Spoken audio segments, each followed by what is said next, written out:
Did you miss out on that big football game last week? Can't get rid of that head cold?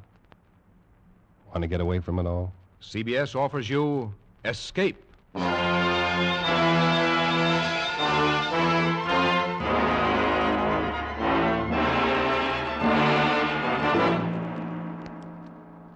You are groping your way slowly through the dark hold of a ship at sea, moving carefully, step by step, searching intently for something you dread to find, because you know that this ship carries a cargo of death. The Columbia Broadcasting System and its affiliated stations presents Escape, produced and directed by William N. Robeson, and carefully plotted to free you from the four walls of today for a half hour of high adventure.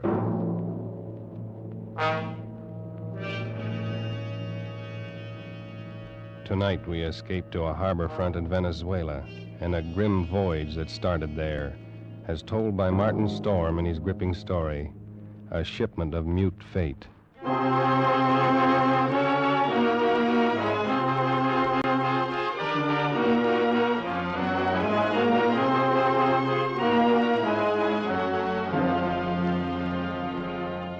I stopped on the wharf at La Guaira and looked up the gangplank toward the liner Chan Cay, standing quietly there at her moorings.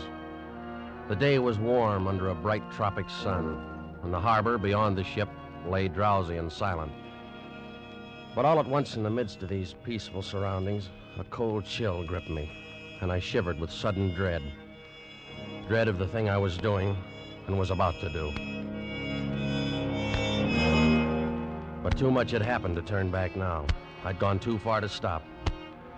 So I set the box down on the edge of the wharf, placed it carefully so as to be in plain sight and within gunshot of the captain's bridge. And then I turned and started up the gangplank. I knew what I was going to do, but I couldn't forget that a certain pair of beady eyes were watching every move I made. Eyes that never blinked and never closed, just watched and waited. Oh, I beg your pardon. Why, it's Mr. Warner. Hello, Mother Willis. How's the best-looking stewardess on the Seven Seas? Well, I'm fine, Mr. Warner. I guess better run along now. Get on with my chores. Now, wait a minute. That's a fine greeting after 2 months. Well, it's just that I'm so busy. I don't believe a word of it. Sailing day's tomorrow. You're simply avoiding me, that's all. Oh, no, really, I'm not. And on the trip down from New York, you said I was your favorite passenger. But I'm only... Here, wait a minute. What's that you're carrying in your apron there? Oh, it's nothing.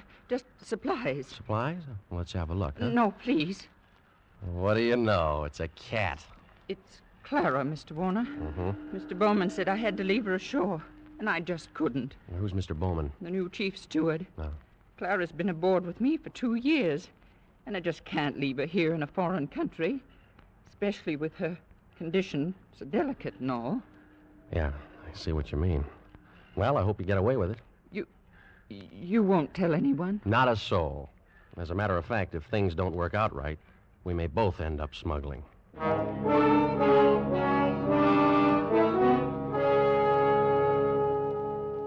was happy to have you on board on the trip down 2 months ago, Christopher. I'm very glad you're coming along with us on the run back to New York. Thanks, Captain Wood. There is one thing, though. I'm having a little trouble with the customs men here, and I wondered if you might... I can't do it, Christopher. I just cabled your father this morning. Told him I'd done it for you if I possibly could. He sent a request from New York, you know. Yeah, I thought he would. I wired him from upriver last week. I hate to refuse, but it's absolutely out of the question. Well, Captain Wood, I'm afraid I don't follow you there. Responsibility to the passenger, son. We'll have women and children aboard. On a liner, the safety of the passengers comes ahead of anything. But with proper precautions. Something might happen. I don't know what, but something might. You've carried worse things. There isn't anything worse. And any skipper afloat will bear me out. No, Christopher, I simply can't take the chance, and that's final.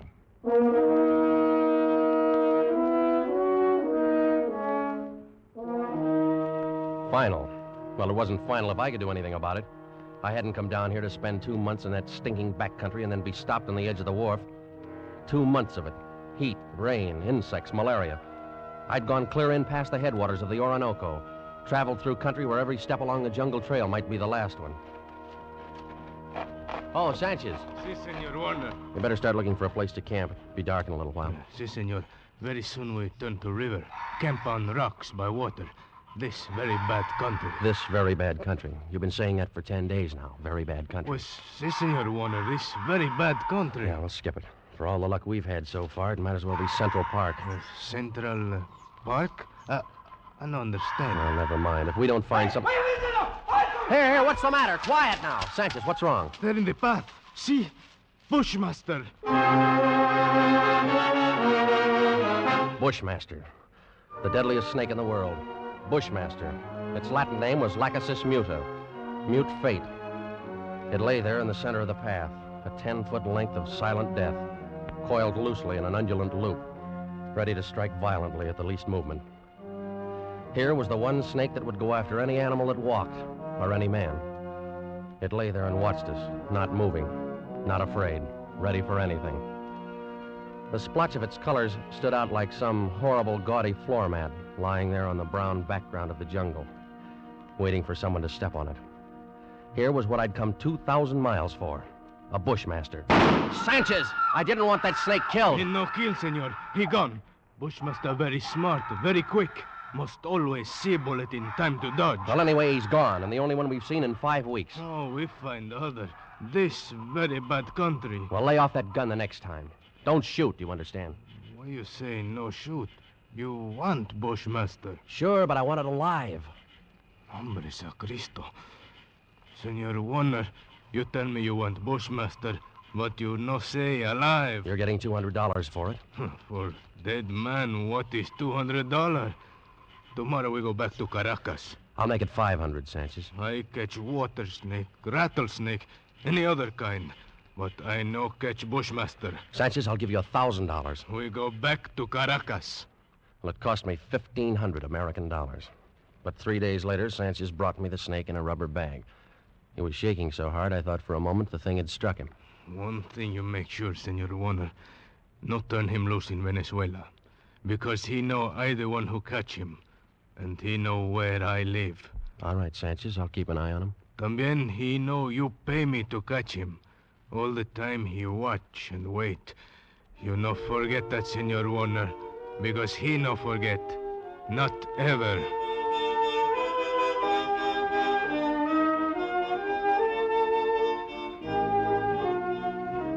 Well, after going through all that trouble and danger and laying out $1,500, I wasn't going to let a pig-headed ship captain stop me at the last minute.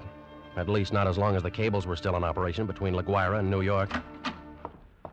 Morning, Captain Wood. The boy at the hotel said you wanted to see me. That's right, Christopher. Sit down. Thank you. It seems you weren't willing to let matters stand the way we left them yesterday. Well, sorry to go over your head, Captain Wood, but I had to. The museum sent me all the way down here for it. And I'm not going to be stopped by red tape. This will be the only live Bushmaster ever brought to the United States. Yes, and if I had my way, but... well, orders are orders. I got a cable from the head office this morning. All right. I suppose we talk about precautions. I'll handle it any way you say. Got to have a stronger box. That crate's too flimsy. Well, it's stronger than it looks. And that wire screen on top would hold a wildcat. But anyway, I bought a heavy sea chest this morning. I will put the crate inside of it. Sounds all right. You got a lock on it? Heavy padlock. It's fixed so that the lid can be propped open a crack without unlocking it. The snake's got to have air. But in dirty weather, that lid stays shut. I'll take no chances. Fair enough. I will keep the thing in my inside cabin where I sleep. I can't have it in the baggage room. And nobody on board's to know about it. Whatever you say, Captain. But we won't have any trouble. After all, it's only an animal. It doesn't have any magical powers. I saw a Bushmaster in the zoo at Caracas once. Had it in a glass cage with double walls. It'd never move. Just lay there.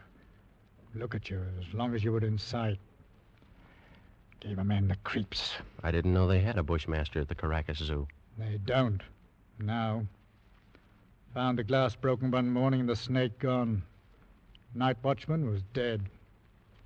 They never found out what happened. Well, the watchman must have broken the glass by accident some way. The way they figured it, the glass was broken from the inside. Well, we sail in 4 hours.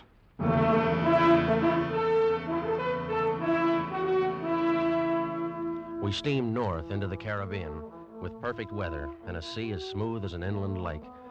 The barometer dropped a little on the third day, but cleared up overnight and left nothing worse than a heavy swell.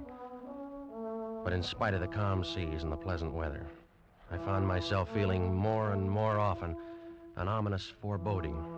I was developing an almost unnatural fear of that snake. Well, I stayed clear of the passengers pretty much. Got the habit of dropping into Captain Wood's quarters several times a day. He kept the heavy box underneath his berth. I'd approach it quietly and shine my flashlight through the open crack. Never once could I catch that 12-foot devil asleep, or even excited. He'd be lying there, half coiled, his head raised a little, staring out of those beady black eyes, waiting. He'd still be like that when I'd turn away to leave. Maybe that's what bothered me, that horrible and constant watchful waiting. What in the name of heaven was he waiting for? Well, hello there, Mr. Warner. Oh, how are you, Mother Willis? Aye, but you and the captain spend an awful lot of time around this cabin. I'm beginning to think the two of you must have some guilty secret. Oh, no, nothing like that, Mother Willis. I don't know about Captain Wood, but I certainly don't have any guilty secret.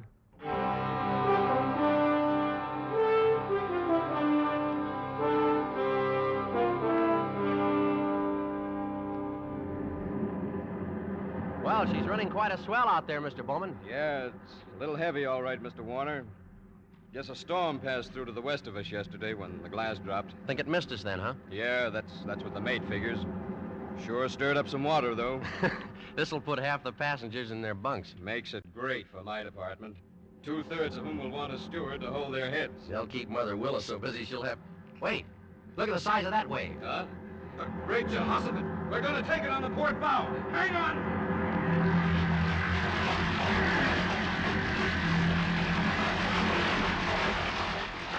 Well, I was afraid that there ever was one. Not another wave in sight. You see 'em like that sometimes, even in a calm sea. Well, I got to get below, Mr. Warner. That water probably did some damage on the officer's deck. Yeah, I suppose it... What did you say? The wheel companionway was open on the port side. Bridge cabins must have taken a pretty bad smashing up. They're right below the, Here, is something wrong, Mr. Warner? No, nothing at all, Mr. Bowman. At least I hope not.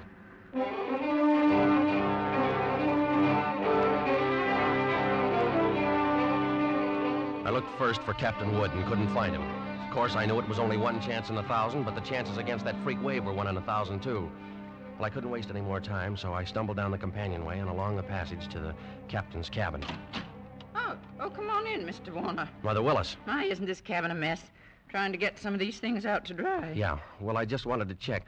Where's that box that was under the captain's bunk? Threw it out on that.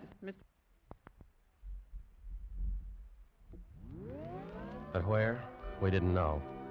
It was nearly dark when we met together again in the chart room. I don't get the thing at all. There's no other way around it. We've risked all the time we can. We've got to warn the passengers. Well, how we do it, Captain? Call them all together in the lounge? No, if we did anything like that, we'd be asking for a panic. We'll get one, whether we ask for it or not. Pick a few men and go through the cabin decks. Tell them individually, inside their cabins. Watch for any act that looks as though it might cause trouble. And we'll keep an eye on them.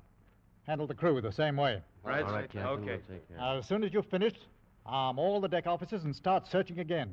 Our only chance of preventing a riot is to find that damnable snake.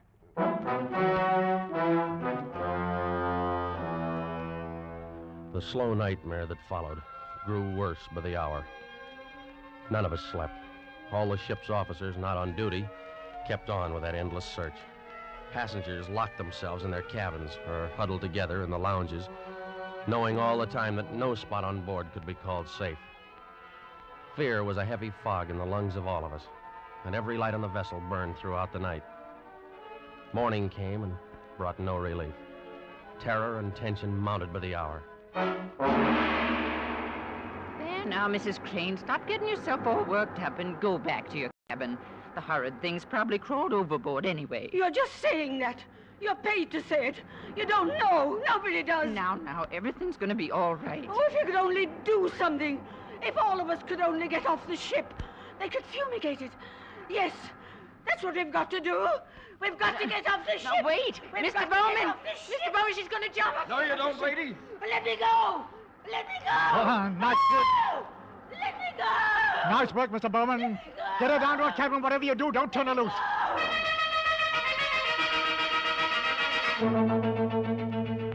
Well, you never know when it might strike you. You can't put on a coat or move a chair without risking your life. Now, something's got to be done. It might be right here in this lounge. All right, mister. You better quiet down. Take it easy. Take it easy, huh? Well, you're a great officer. Why don't you do something about it? That thing might be crawling around here right under our feet somewhere. Like I said, shut up. Are you trying to start a panic? I got a right to talk. I don't want to die. Nobody's going to tell me what...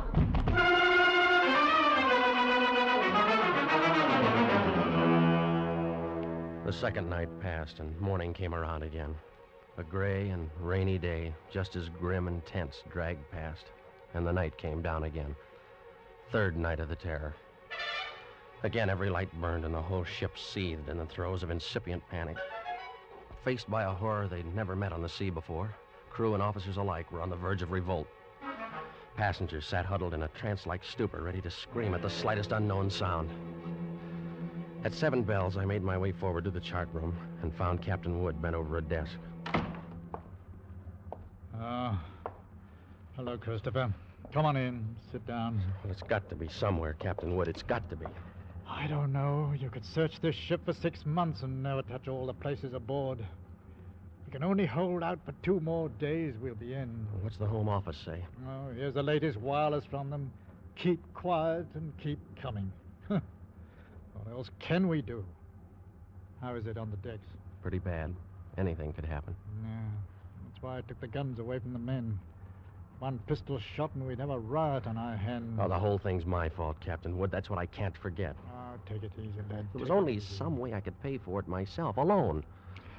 No, I know how you feel, but it's no more your fault than mine or the man who asked you to bring the snake back alive. Nobody planned this. You'd better try and get a little sleep. Sleep? Mr. Bowman made some coffee down in the steward's galley a while ago. You better go down and get yourself a cup. And then rest up for a couple of hours. Rest? I can't rest. Christopher, it's no good going... What are you going to do? You can't help anything if you stumble through a hatch half asleep and break your neck. Go on and get some coffee. One way or another, we've got to hold out for 2 more days.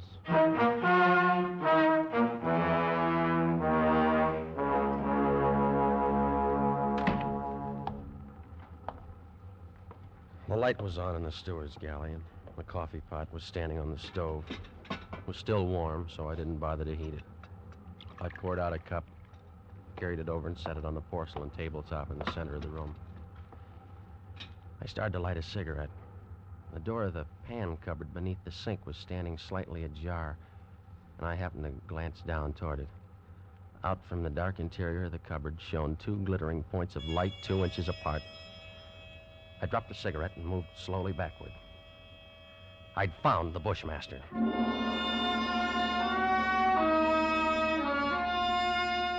As I moved, the snake slid out of the cupboard in a single sinuous glide and drew back into a loose coil on the galley floor, never taking his eyes off me. I moved slowly back, waiting any moment for that deadly slithering strike. How had he known it was me? He'd stayed quiet when Bowman was here. How did he know to pick the first time in 3 days when I didn't have a gun? Well, my hands touched the wall behind me and I stopped. Only then I realized in terror what I'd done. The call button and the door were on the far side of the room. I'd backed into a dead end. I stared at the snake in fascination, expecting any moment the ripping slash of those poison fangs. The horrid coils tightened a little, and then were still again. 10 million years of evolution to produce this moment. Homo sapiens versus Lachesis muta. Man against mute fate, and all the odds were on fate. I knew then that I was going to die. I could feel the sweat run down between the painted wall and the palms of my hands pressed against it. My skin crawled and twitched, and the pit of my stomach was as cold as ice. There was no sound but the rush of blood in my ears. The snake shifted again, drawing into a tighter coil, always tighter. Why the devil didn't he get it over with? And then, for just an instant, his head veered away. Something moved over by the stove. I didn't dare turn to look at it. Slowly, it moved out into my line of vision. It was a cat. That scrawny cat Clara that Mother Willis had sneaked aboard in La Guaira. Its back was arched, and every hair stood on end. It moved stiff-legged now, walking in a half circle around the snake. The bushmaster shifted slowly and kept watching the cat. He tightened. He was going to strike at any second. He struck and missed. The cat was barely out of reach. Now she was walking back and forth again. She was asking to die.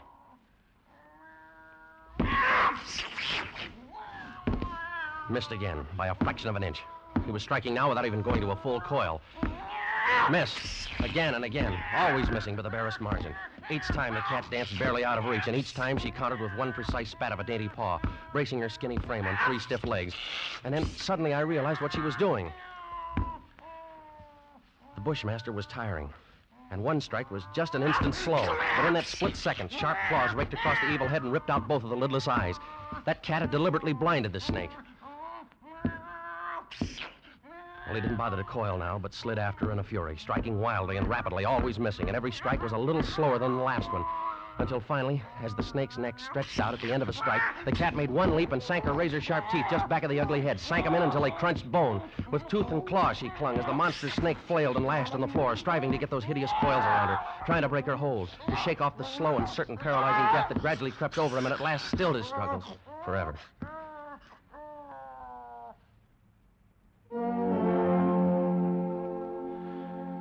I took a deep breath. The first in minutes. The cat lay on her side on the floor, panting, resting from the fight just over. And she had a right to rest. That mangy, brave, beautiful alley cat had just saved my life. And maybe others as well. But as I turned toward the stove, I suddenly became very humble. And I knew all at once what a small thing a human being really is. I and others aboard were still alive only by the merest accident. There were 3 reasons why that cat had fought and killed the world's deadliest snake. And those 3 reasons came tottering out from under the stove on shaky little legs. 3 kittens with their eyes bright with wonder and their tails stiff as pokers. Up on the decks, hundreds of passengers were waiting for the news that the days and nights of terror were ended. Well, I could wait a little longer. I pulled open the doors of the cabinet, found a can of milk. And then I dropped down on my knees on the floor of the galley.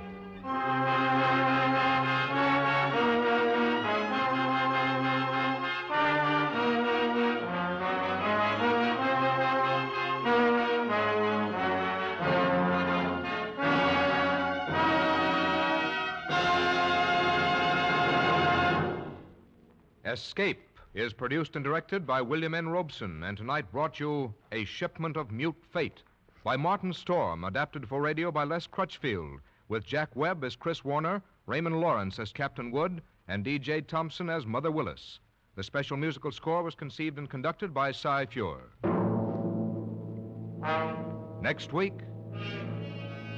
at this same time, when you're tired from a hard day at the office, or leaning over a hot stove all day, when you want to get away from it all, CBS again offers you Escape.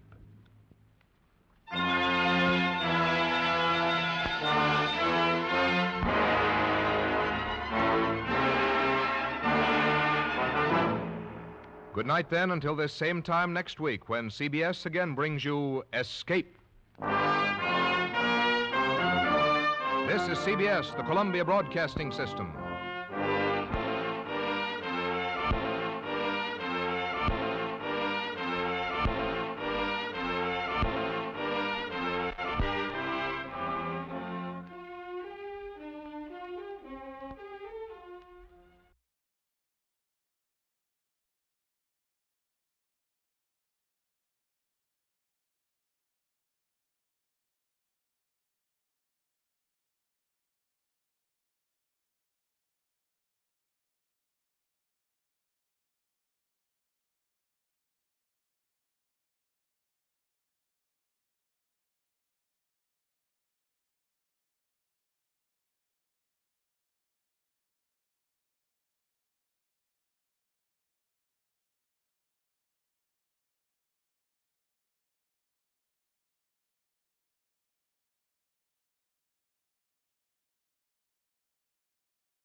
Kinda sorry now, sorry that you broke your vow.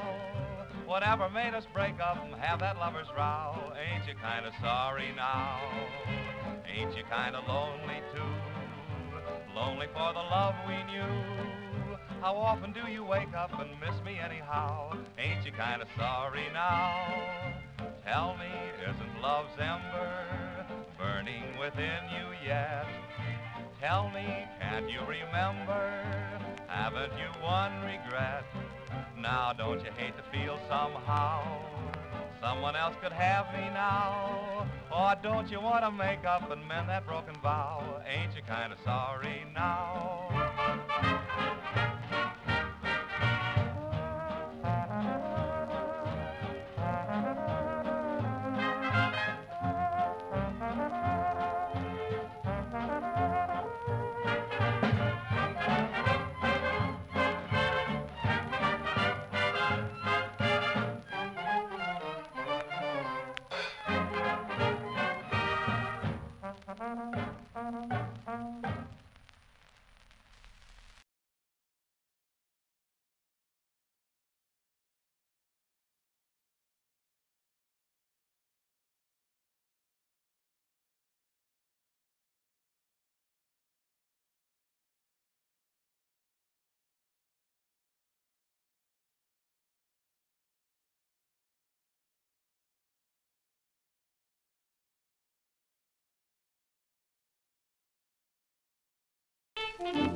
Crazy about your smile, free and easy style. You're a loving child, got a feeling for you.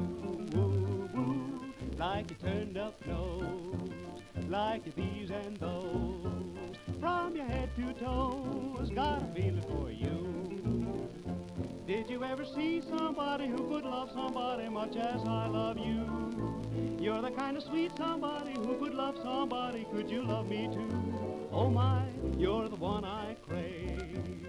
I could be your slave. Honey, let me rave. Got a feeling for you.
Check, check, testing, 1, 2, 3, check, check. Hey, is this thing on? Check.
Hey, that's me. Wow. I'm that guy. I'm Michael. Good evening, ladies and gentlemen, boys and girls, weirdos of all ages. I'm here. I'm back, baby. It is Wednesday night for nighttime nonsense and nostalgia. I am coming to you live from Elsinore Brothers studio in beautiful downtown Joshua Tree, Southern California, here in the USA. Thank you for joining me tonight. The ambient sounds that you hear are the sounds of life being lived in my home. The pitter-patter of little feet, the messages coming in from Facebook, things being gathered from the refrigerator. I love the sounds of life being lived. This is reality. This is a reality show. This is my reality, but it's the realest reality show that you're ever going to see on YouTube. So once again, thank you for joining me. We started the show off with a little bit of Shipment of Mute Fate with Jack Webb on Escape, and then we had a couple of tunes that we'll get to later. Like I said, it is Wednesday, and on occasion, just on occasion, actually it's every Wednesday, we like to play old-time radio shows in the morning. So if you care to join me at 5 a.m. to 8 a.m. on Wednesday mornings here on Crazy Old Weird Beard Guy channel, we like to listen to old-time radio, and that's why during the first half-hour warm-up of my show, we listen to some old-time radio. I'm known for having crazy words and having a crazy tune running through my head, and this tune is no different.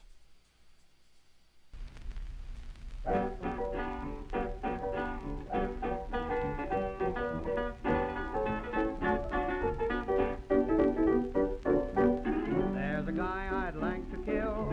If he doesn't stop, I will. Got a ukulele and a voice that's loud and shrill. 'Cause he lives next door to me, and he keeps me up till 3 with his ukulele and a funny melody. Crazy words, crazy tune, all that you'll ever hear him croon. Bo-do-de-o, bo-do-do-de-o-do, bo-do-do. Sits around all night long, sings the same words to every song. Bo-do-de-o, bo-do-do-de-o-do. His ukulele daily, how he'll strum. Bum, bum, bum, vampin' and stampin'. Then he hollers black bottom. Crazy words, crazy tunes, he'll be driving me crazy soon. Bo-do-de-o, bo-do-do-de-o-do.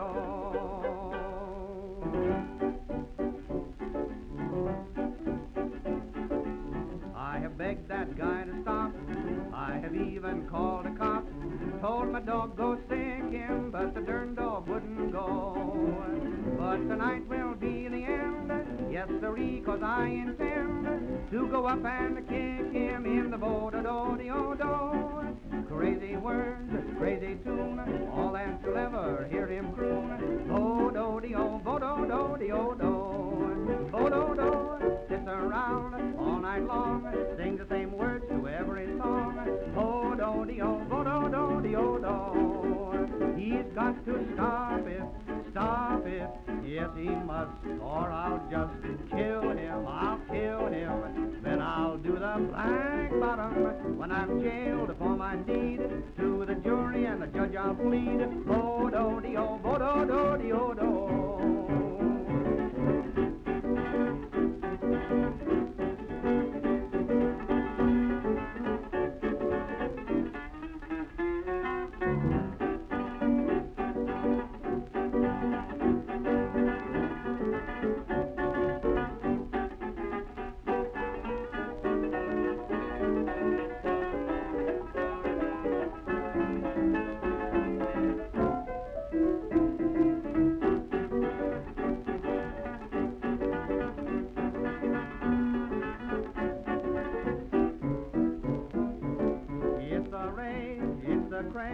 Everybody sings nowadays. Bo-do-de-o, bo-do-do-de-o-do.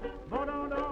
Every goof, every chic, tunes as you can begin to shriek. Bo-do-de-o, bo-do-do-de-o-do.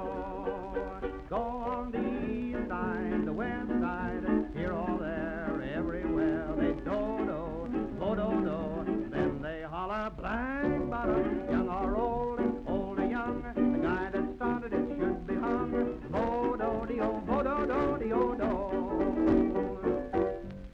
Well, all racial slurs aside, that was a pretty funny song. I like that one. From 1927, that was Frank Crummett in Crazy Words, Crazy Tune.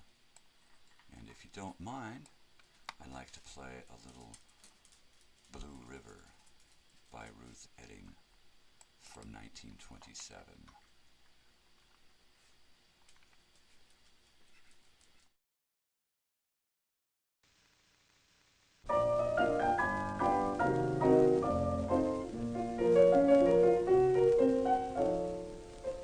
Birds in the trees and a song on the breeze.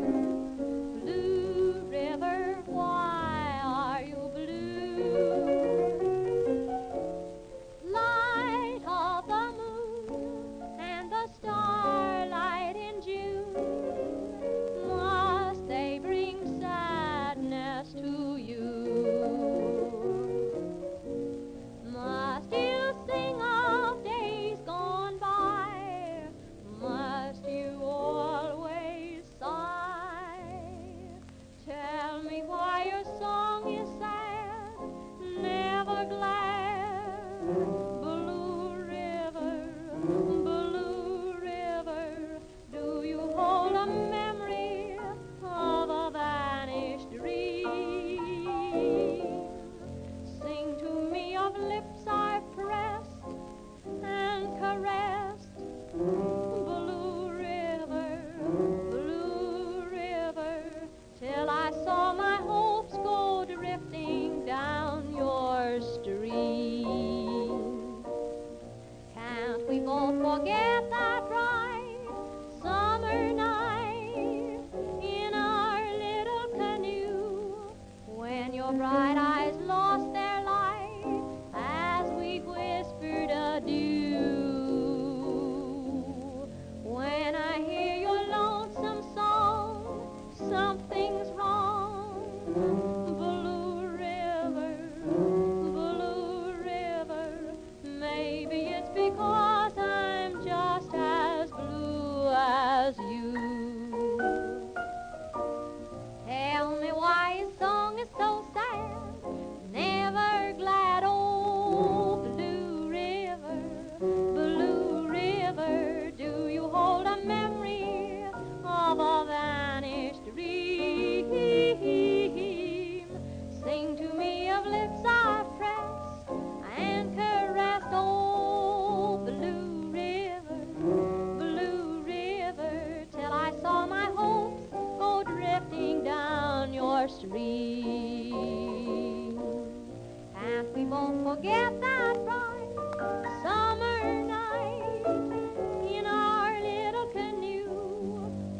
bright eyes lost their light as we whispered adieu. When I hear your lonesome song, something's wrong, oh, Blue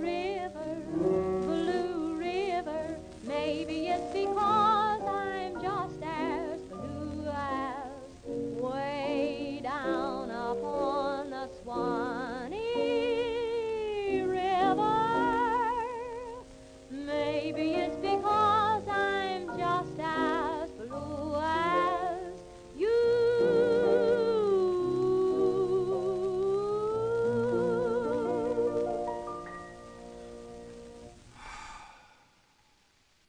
From 1927, Ruth Edding and Blue River.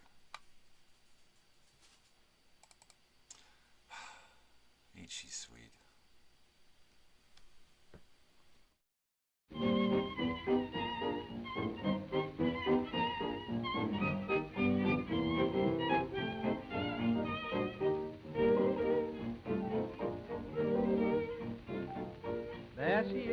There she is, that's what keeps me up at night. Oh gee whiz, that's why I can't eat a bite. Those flaming eyes, that flaming youth. Oh mister, oh sister, tell me the truth. Now ain't she sweet, see her coming down the street. I ask you confidentially, ain't she sweet? Ain't she nice? Look her over once or twice. I ask you confidentially, ain't she nice? Cast an eye in her direction. Oh me, oh my, ain't that perfection? I repeat, don't you think that's kind of neat? I ask you confidentially, ain't she sweet?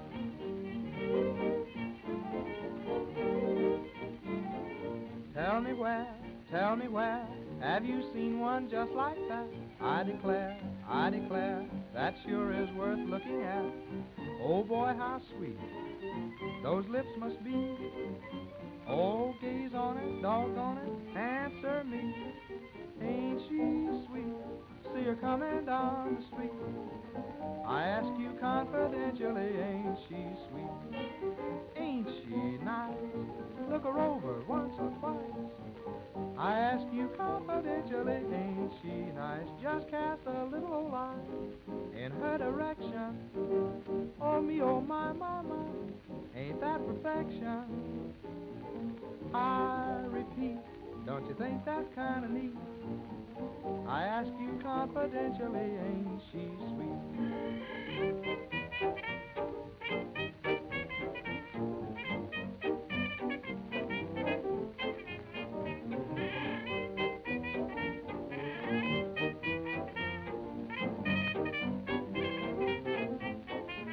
Just cast an eye, why, in her direction.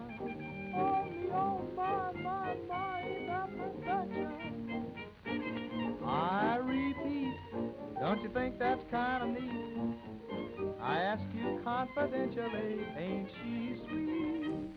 Yes, indeed, she is sweet, and that takes me back. That takes me way back.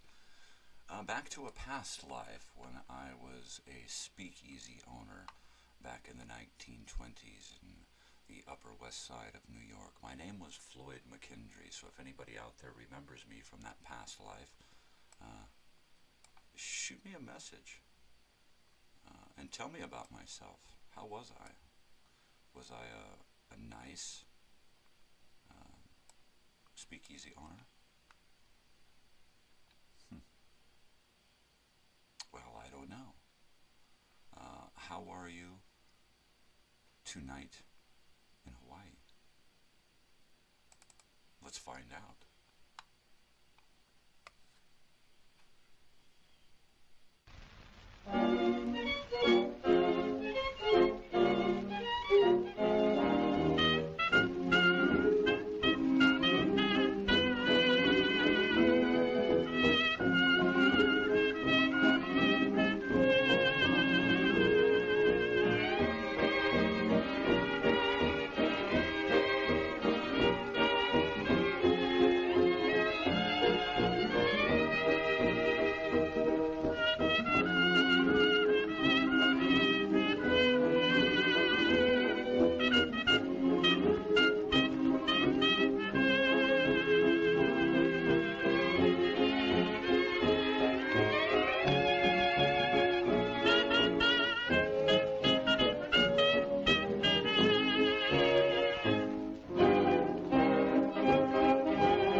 you were near.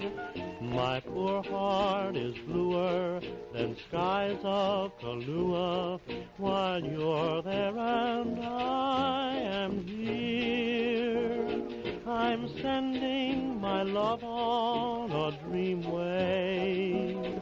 It may be a message of cheer. How are you tonight in Hawaii? How are you tonight, my dear?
Tonight in Hawaii. I guess it's not quite night there. It's not night here. It's still early evening. That was someone. I guess that from 1930, that was Nat Shilkret. Nat Shilkret. I'll get it right, people. Let me drop that in the old used box.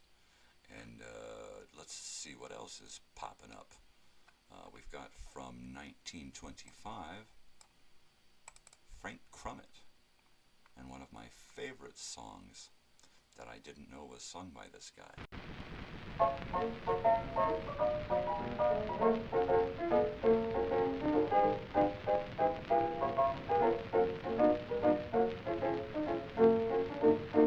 Don't want any millions, I'm getting my share. I've only got one suit, that's all I can wear. A bundle of money won't make you feel gay. A sweet little honey is making me sad. I'm sitting on top of the world, just rolling along, just rolling along. I'm quitting the blues of the world, just singing a song, just singing a song. Glory, hallelujah, I just phoned the parson. Hey, par, get ready to call. But just like Humpty Dumpty, I'm going to fall. I'm sitting on top of the world, just rolling along, just rolling along. Some people have diamonds and beautiful pearls, while others have children, just kiddies with curls. Keep all of your fortunes, keep all of your fame. I just found a sweetie who's changing her name. So I'm sitting on top of the world, just rolling along, just rolling along. I'm quitting the blues of the world, just singing a song, just singing a song. Glory, hallelujah, I just phoned the parson. Hey, par, get ready to call. But just like Humpty Dumpty, I'm going to fall. I'm sitting on top of the world, just rolling along, just rolling along. Rolling in sunshine, rolling in health, means more than rolling in wealth. Rolling in kindness, rolling in bliss. Could anything be nicer than this? Soon she'll roll up to the church with me. And even if it's only rose and coffee, I'll be so happy I'm sitting on top of the world. Just rolling along, just rolling along. Well, I really got caught up in that one. From 1925, that was Frank Crummett and Sitting on Top of the World. You know, when I was young, my father used to do exactly what I'm doing here, only he did it for a living. And he learned how to do it at Pasadena City College and was on KPCC radio there in Pasadena. And I remember hearing that song quite frequently, only it was done by Al Jolson. And he became one of the favorite voices in my household. And this song also became a favorite in my household.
From 1933, George Olsen Orchestra with Joe Morrison, and that was It's Only a Paper Moon. And so what do you expect? It's only paper. What it's going to do last forever? Give me a break, come on. So we're reaching about the middle point of the show here, where I like to ask everyone a question. All right? And last night and the night before, I asked who was singing a particular song. And if I could find that song, I would play it for you now, right now. But I can't seem to find it. So let's see. I'm going to scroll through my files real quick here. And I guess I'll have to look into another file here and see if it has moved. Boop-a-doopy, ba-da-ba-doo, ba-da-ba-ba-ma-ma-na. Say, would we make wood if you believed in me? I'm sorry you had to suffer with that. You had to suffer with that. So I'll try it on the next go around. But anyway, here is a song from 1929.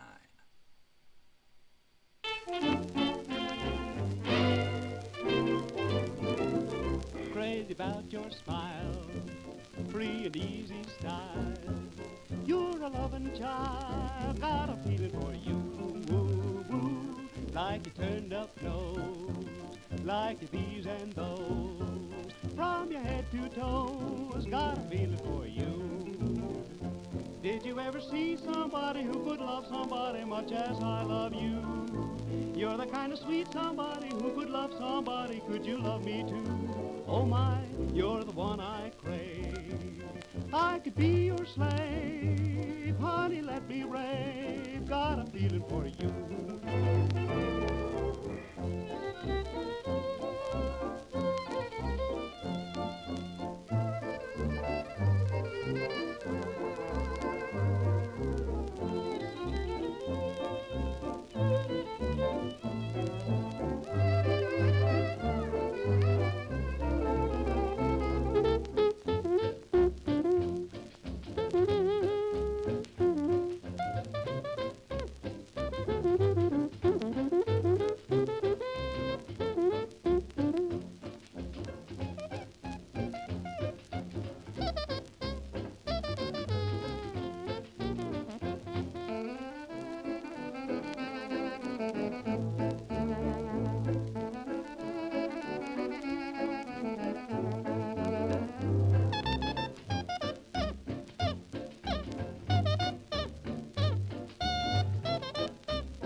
I Got a Feeling for You from 1929.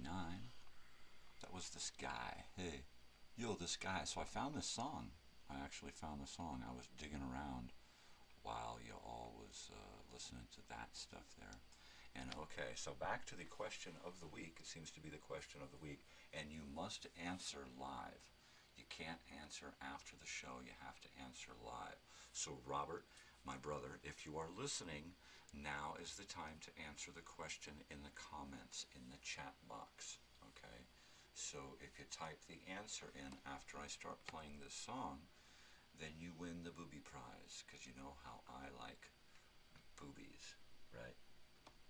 So let me grab the right mouse here, And somebody tell me who's playing this song?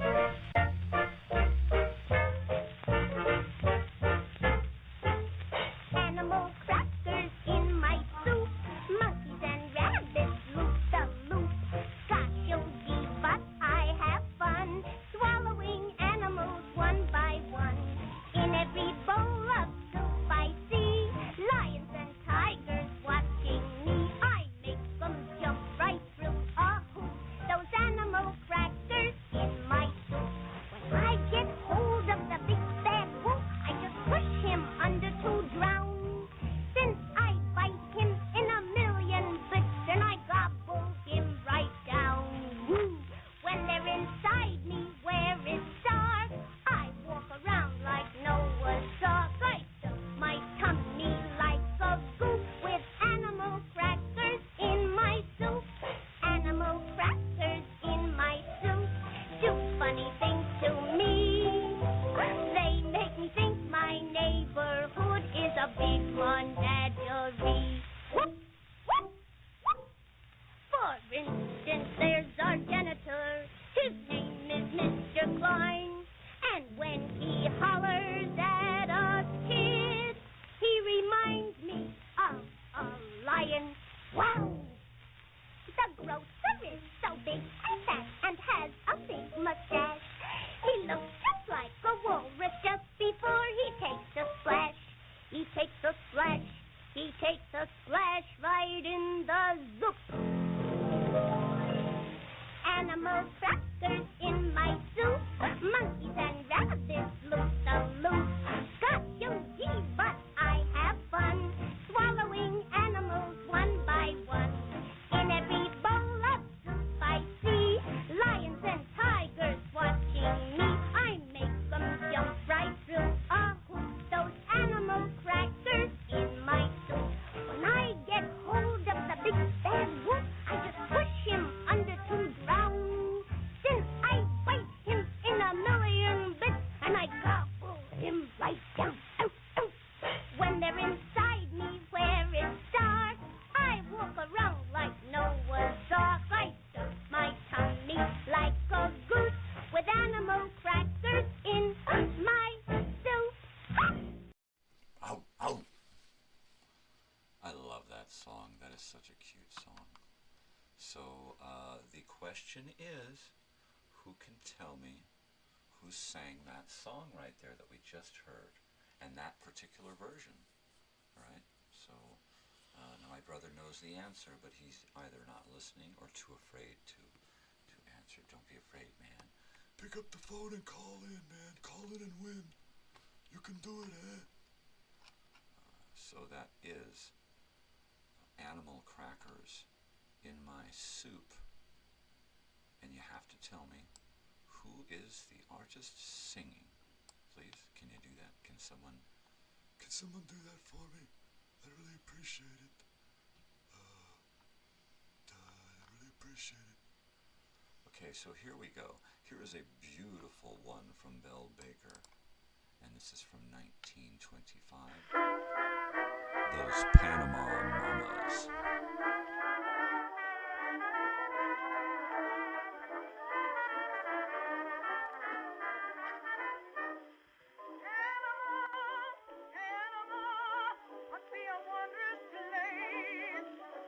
I'd like to pitch my tent there. I had a pal who went there. Strange to say, yesterday, to me he said alone. Things are crazy wrong, but one thing gets my goat. The Panama Mamas, they're ruling me. The Panama Mamas, they're sweet as can be. Down by that great big canal each night they're dancing, and when they shake their hips, you'll see a great big bunch of sailors desert their battleship. Each night in the moonlight, where the stars can see, they clap the little mama sitting under a tree. They shook so much, I understand. They caused the earthquake in Japan.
the fantastic things, one of the fantastic things about these newfangled headphones, right, is that they're so sound blocking that I can hear my own heartbeat.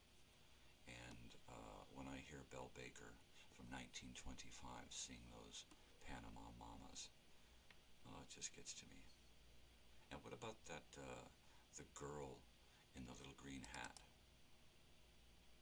What about her?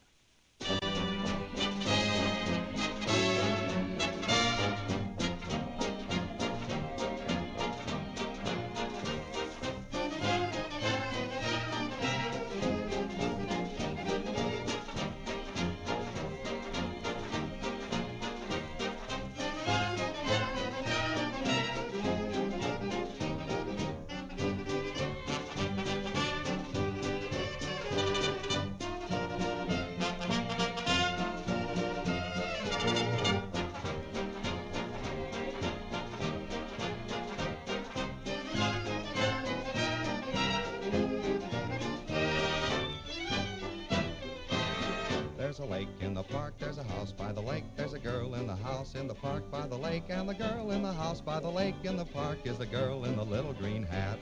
And tonight after 8, that's when I've got a date, when the moon's riding high and the stars light the sky, with the girl in the house by the lake in the park, the girl in the little green hat.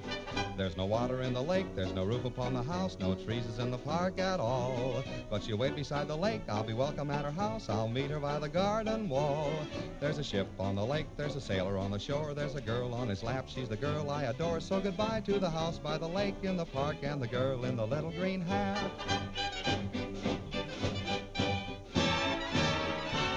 There's a storm on the lake, there's a ship in the storm, there's a girl on the ship in the storm on the lake, and the girl on the lake on the ship in the storm is the girl in the little green hat.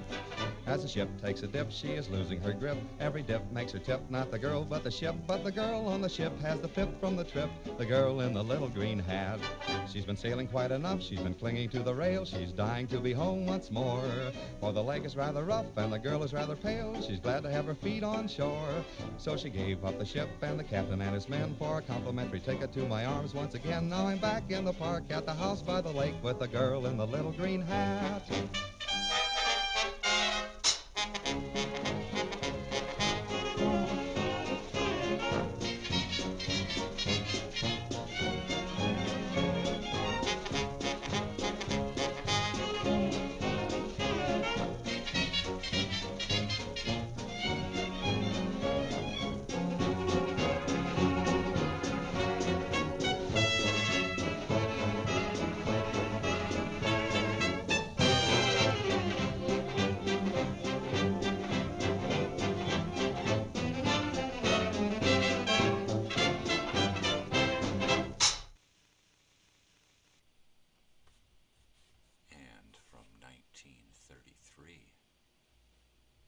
That guy again, the girl in the little green hat.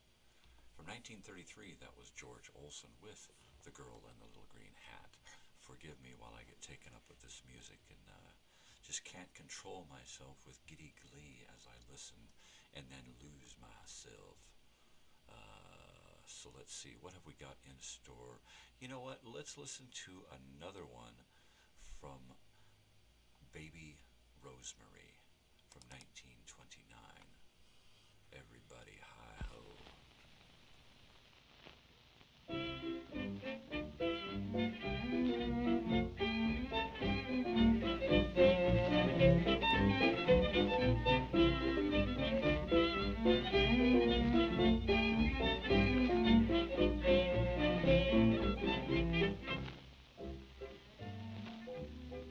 Days is so well, great, oh well.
1929.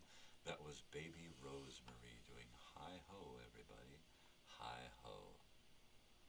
Wouldn't you follow me? Would you? Nah, you wouldn't follow me, would you? I guess it would be depending on where I'm going, right? Well, follow me anyway.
Fooling You from 1929. That was the Nat Shirlcrit Orchestra. You wouldn't fool me, would you? Well, not if I was a ukulele lady.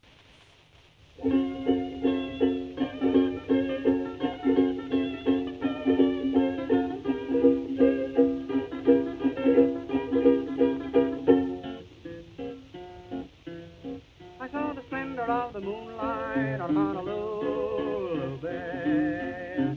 There's something tender in the moonlight on Honolulu Bay. And all the beaches are full of peaches who bring their youths along. And in the glimmer of the moonlight they love to sing this song. If you like a ukulele lady like you. If you like to linger where it's shady, ukulele lady linger too. If you kiss a ukulele lady, why you promise ever to be true. And she see another ukulele lady fooling around with you. Maybe she'll sigh, maybe she'll cry, maybe she'll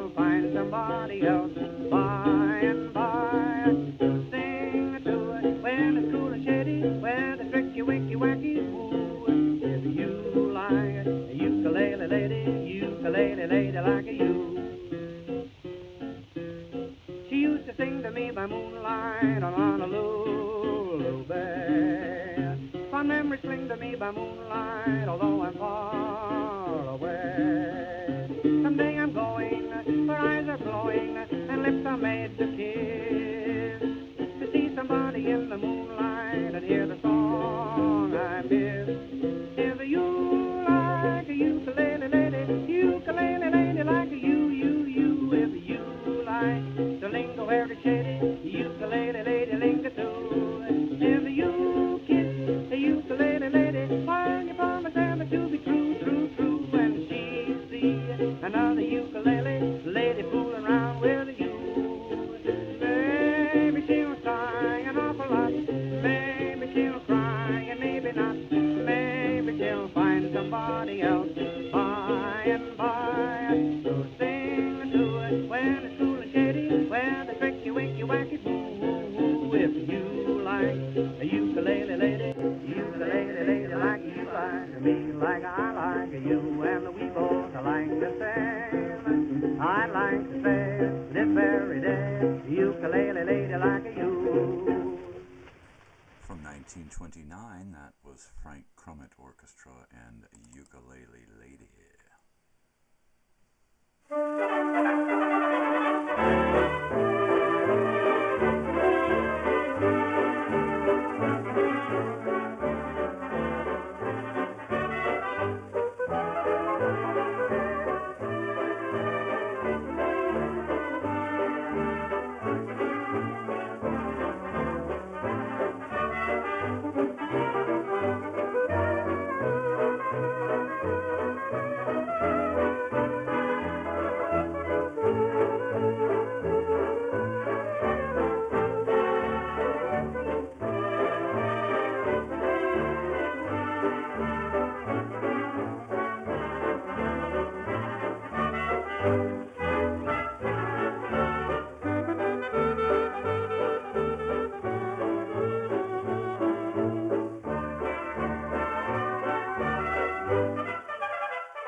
Things you do, the cute little way you do, the cute little things you do.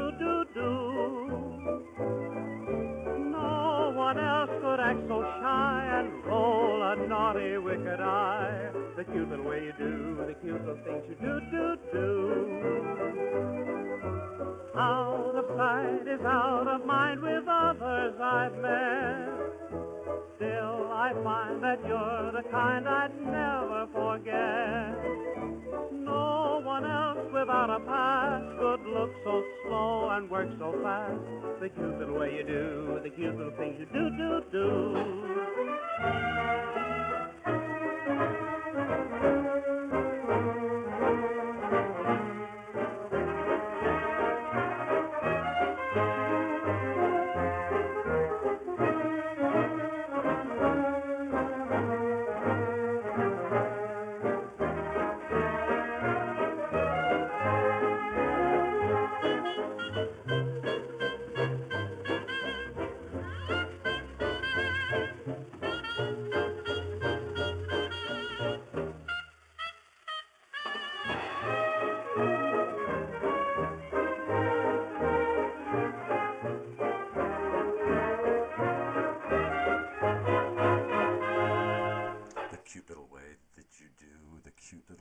That you do to me.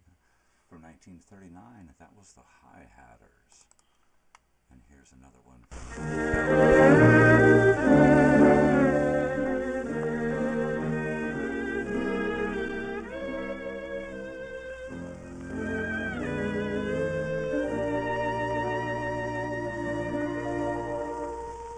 At last I found the one I love, and you're the one I mean. I always knew I'd find you someday. You're the sweetheart of my dreams. You're the one I care for,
keep wondering all day through. How can I ever keep in with you?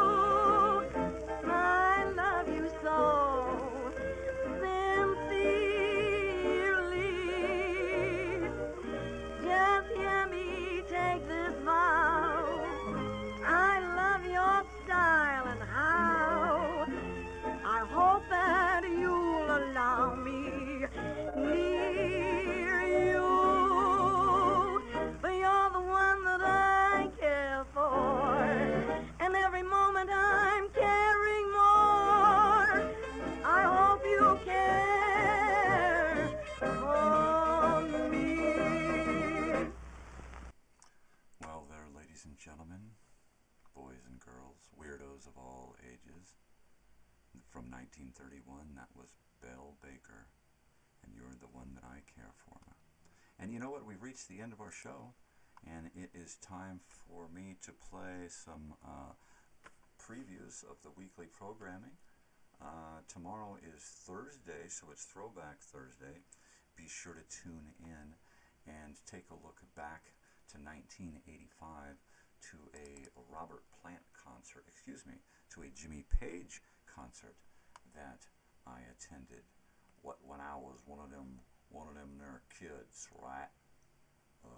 Back in my ute. When I was a ute.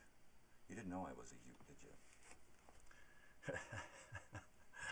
Oh, that's funny stuff right there. Here are the previews for upcoming stuff the rest of the week. And be sure to tune in again tomorrow night. I've got the graduation show, going to my daughter's graduation. So I've got a whole show lined up for you. Check this out.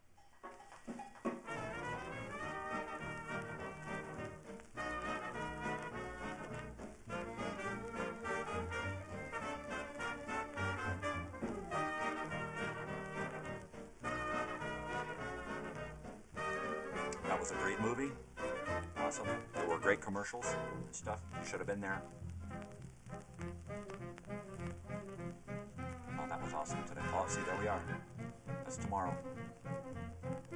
Oh, Friday. We're going to do yearbooks on Friday, people, so be here. Oh, I got some live music to put on.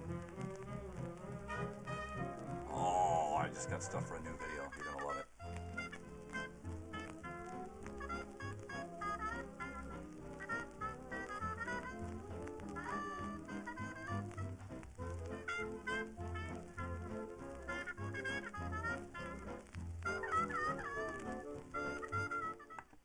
People, I'm way excited about things to come on the Crazy Old Weird Bearded Guy channel, so you're going to have to stop by more and check things out, because things are starting to get really, really weird. Alright, so I'm going to play some end credits for you, and then we're going to let Gene Austin take us home with Choo Choo Gotta Hurry Home from 1924.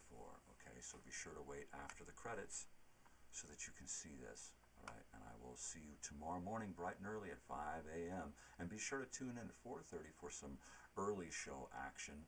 You might actually catch an entire radio play. Alright, so let's take it easy, people. Let's see. Yeah, it's nighttime nonsense and nostalgia, so here are the end credits to that. Please hold while I'm experiencing technical difficulties. I've got some technical difficulties going on over here, people. I need you to hold on for a second while I push some buttons and click some things and clickety-clack, click, click-clack, clackety-click, click-clacker. Alright, people, I will see you later. Alright? Maybe not. Maybe not. I'm going to have to reboot this, because like I said, I'm experiencing technical difficulties. So please hold, please. Alright, people, I will see you tomorrow. Take care, love you all. Stay weird.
And that concludes our regular scheduled broadcast for today.